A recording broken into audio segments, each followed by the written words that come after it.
Hello everyone and welcome back to Bueller's Broadcast, exploring his day off. I'm your host, Josiah Moore. And I'm your host, Eliza Lee.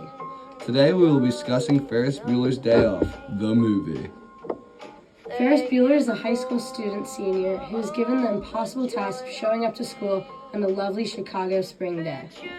Bueller is a troublemaker and decides to skip school by pretending he's sick. Almost everyone believes him except his sister Jenny and his principal Ed Rooney. On this day off, Ferris convinces his best friend Cameron Fry to pick up his girlfriend Sloane in Cameron's dad's red Ferrari. They go on a grand adventure anyone would be lucky to go on, especially a group of high school students, while his sister Jenny and his principal Ed Rooney try to expose him for what he's done. There are life lessons, internal conflict, so let's jump on into the podcast. The sources for today's podcast are brought to you by Rochambeau.com and Insider.com. Alright, Eliza, I want to start this off by talking about the red Ferrari. The 1961 Ferrari 250 GT California. Less than 100 when made. My father spent 3 years restoring this car. The red Ferrari in the movie is a 1961 Ferrari 250 GT California Spider. But, fun fact, it wasn't an actual Ferrari. They used a body kit on the car to make it look like a Ferrari because they were so expensive.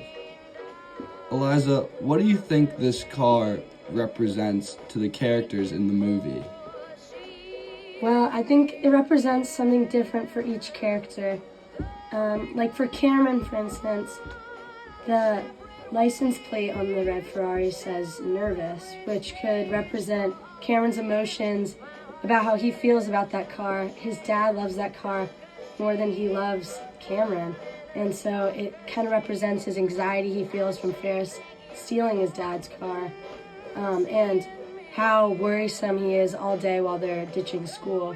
And for Ferris himself, that car is sort of An embodiment of him as a character. Yes, exactly. Yeah, and if you think about it, the car is just sitting kind of as a waste in Cameron's dad's garage. Mm-hmm. Kind of like why Ferris doesn't want to go to school. He doesn't want to waste his time in school. Ferris kind of is the red Ferrari of his high school. Similar to Ferris, the car is flashy and makes heads turn. Josiah, let's talk about cars as a whole in this movie and what they represent. For instance, Ferris doesn't have a car, but his sister Jeannie has an almost $10,000 car. What do you think this represents? Frankly, I think Ferris not having a car is a beneficial thing for him. When we look throughout the movie, we see Ferris as a very smart kid. He was given a computer instead of a car, as you said early in the movie, and by using this, he was able to cut down on his absences at school, make different sound bites to trick his parents into thinking he was sick, and overall, I think that not having a car was very beneficial for Ferris. I asked for a car, I got a computer. How's that for being born under a bad sign? By doing this, Ferris was able to trick his entire school into thinking, not just his entire school actually, but the entirety of Chicago, it seems, into thinking that he was bedridden sick. Eliza, that makes me think about Ferris as a character. Some of the things he does over the movie doesn't seem like the best role model to look up to. He lies to his parents, he skips school. Do you think that Ferris is someone to be looked up to? Yeah, that's true. I think that he is somebody to look up to in a way. Maybe not in all the same ways as most people would think of a role model as, but Ferris lives in the present and doesn't worry about the consequences that come with it. He's just there to have a good time, which I think is why so many kids in the movie are so fascinated by him, is that everyone wishes that they could live that way with the same attitude as Ferris does. And that could be extremely different from how people view his best friend Cameron. Cameron is always sick and bedridden, and Ferris thinks this is because he thinks too much about his future and just doesn't have a good enough time. He's kind of like the yin-yang to Ferris in that way, where it balances Ferris out in the movie, because Cameron thinks about his future, where Ferris just kind of goes, and he's very uptight and anxious. This is kind of shown in the movie by the different music every time you see the two characters.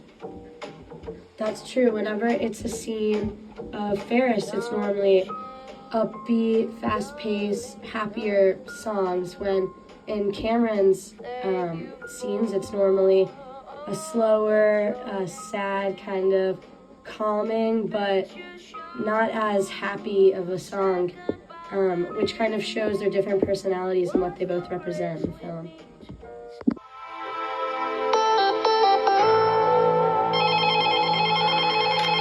Hello? Cameron, babe, what's happening? Very little. How do you feel? Shredded. Is your mother in the room?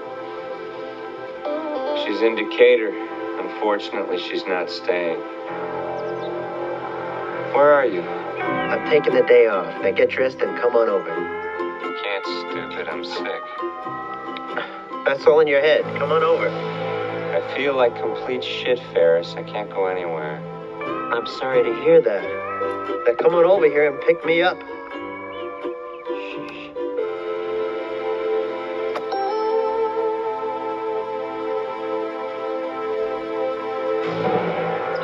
Dying.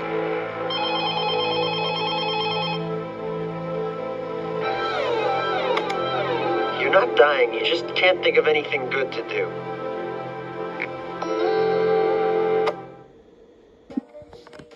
Now's the part in our segment where we share some fun facts about the movie Ferris Bueller's Day Off.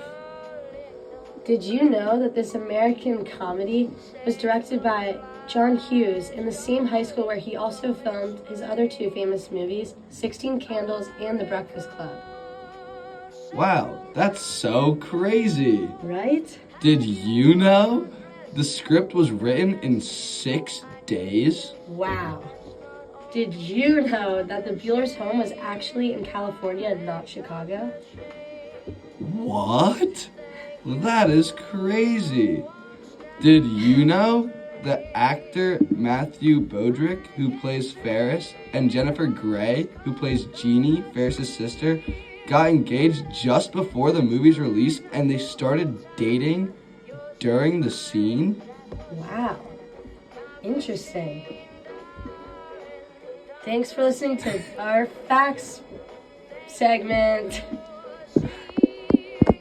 Talking a little bit more on the mise-en-scene and the set design of the movie, let's talk a little bit about how this movie is directed in breaking the fourth wall, which is seen throughout the film how Ferris will turn to the camera and start speaking to the audience, allowing him to show that he's acknowledging us and the viewer into a more intimate and personal level. Yeah, Eliza, I think that is really interesting. It makes the viewer feel as if they're part of the movie and they're experiencing this day off. So they're almost more of a Cameron sense in the movie versus a Jeannie, where they're not an outsider looking in, but actually part of the group, which kind of plays into the whole thought of voyeurism and watching movies as a whole. That's true. It plays a lot like voyeurism.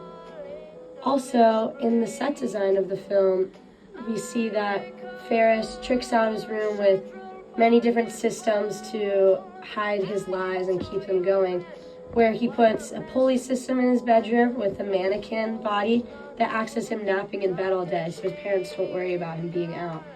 He has snoring playing throughout the film in his bedroom so that people, again, don't realize that he is cutting class.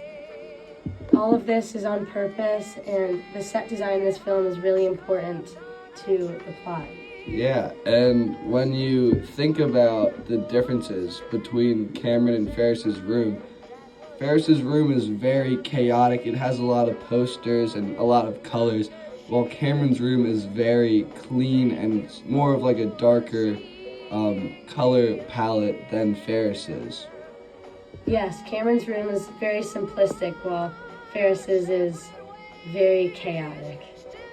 Another aspect of mise-en-scene in the movie is the reoccurring song Danke Schön by Wayne Newton.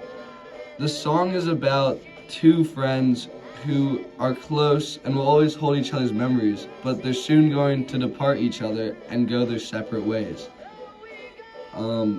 This is kind of a representation of the movie and what Ferris and Cameron are going through. One of the reasons they do this, they're seniors in high school and soon they won't be together anymore. Thank you guys so much for listening to today's podcast of Bueller's Broadcast Exploring His Day Off episode, and we hope you enjoyed it. Tune in for next week's episode. Thank you. Bye. Thank you.